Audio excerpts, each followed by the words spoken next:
Lo sapete che nei primi anni del 1500 c'era un posto in Italia che era considerato dalla Chiesa una vera e propria seconda Gerusalemme e riconosciuto come meta di pellegrinaggio? Siamo alla fine del 1400. I francescani si insediarono a San Vivaldo in Toscana. Qui c'era un'antica chiesa già sede di culto, legata alla figura di Vivaldo Stricchi, il santo eremita che dette il nome alla località. In quel periodo l'istituzione chiesa aveva diversi problemi. L'impero romano d'Oriente era crollato e gli ottomani avevano preso Costantinopoli. La strada per Gerusalemme era sbarrata ed il cammino verso la Terra Santa impossibile. La chiesa voleva quindi mantenere i suoi fedeli e tenere vivo il pellegrinaggio, spostandolo in un luogo sicuro. Il 1500, peraltro, era l'anno del Giubileo.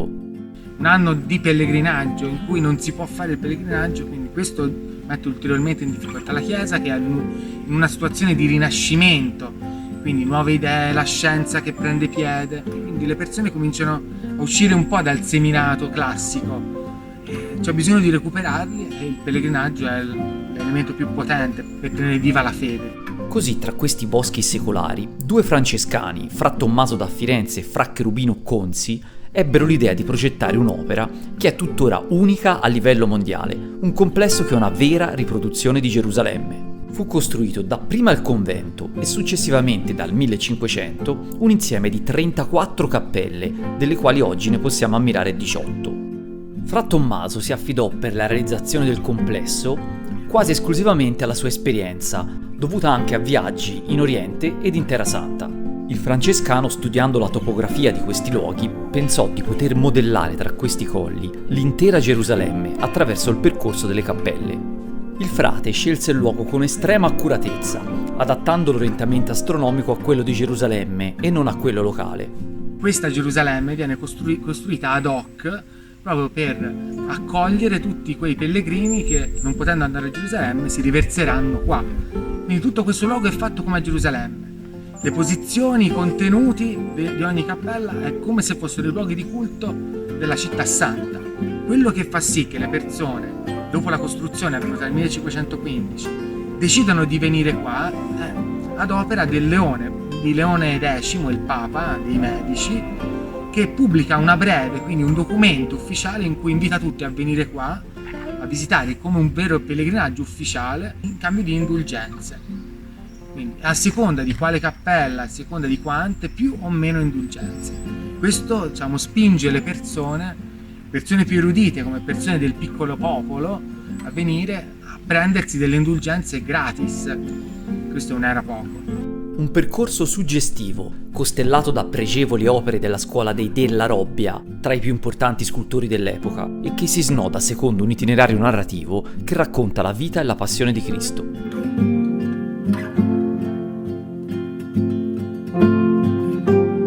Dal 1516 tutto cambia, arrivano persone di ogni tipo.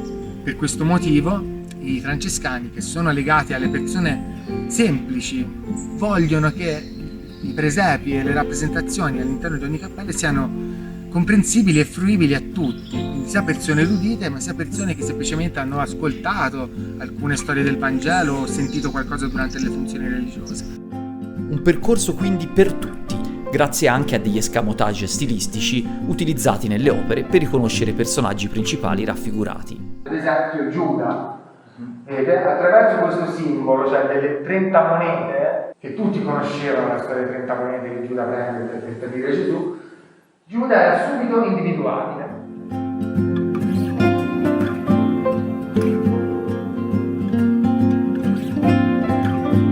E oltretutto i francescani sono i protettori del Santo Sepolcro a Gerusalemme, quindi chi meglio di loro poteva conoscere gli elementi fondamentali per poter ricrearla in un luogo totalmente diverso. Ed infatti ecco che saliamo al Monte degli Ulivi, poi c'è la Valle di Giosafat, un ripiano naturale rappresenta la spianata del Tempio e un rilievo va a formare il Monte Calvario.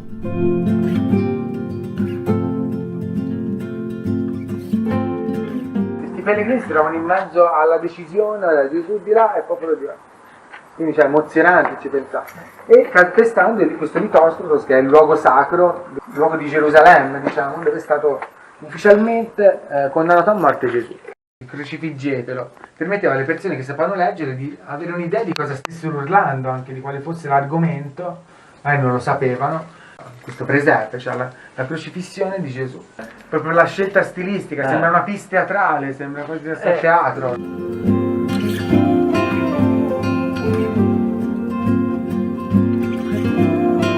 In mezzo alla storia di Gesù c'è un racconto delle dinamiche del 1500, un melting pot assolutamente originale e ricorrente in tutte le cappelle. Un mix, diciamo, tra stile fiorentino, ma con i capi turchi, questi volti scuri che ricordano un po' appunto l'impero ottomano. La storia è traslata dentro l'arte ed i nemici diventano gli ottomani, raffigurati coi loro tratti peculiari. Con l'incedere delle cappelle aumenta la sensazione di paura, di violenza e gli ottomani diventano sempre più presenti e mostruosi. L'oscurità diventa un'oscurità demoniaca.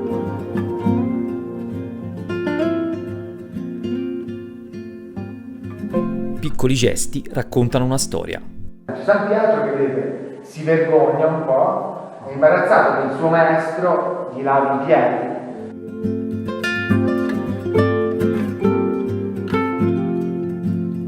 Ancora oggi questa incredibile struttura è conosciuta con il nome di San Vivaldo Stricchi, un uomo che dopo aver vissuto una vita all'insegna di lusso ed eccessi, cadde in miseria e decise di venire a vivere qui una vita di penitenza e digiuno. Questo in una cella da lui stesso costruita all'interno di un grosso castagno, dentro il quale visse per 20 anni.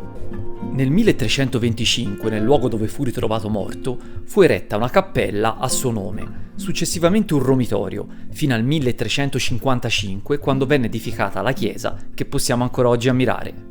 La chiesa sorge dove un tempo si trovava l'albero di castagno, nel quale il 1 maggio del 1320 fu trovato morto Vivaldo Stricchi, ed esattamente il 1 maggio di 180 anni dopo fu posta la prima pietra per la realizzazione della Gerusalemme italiana.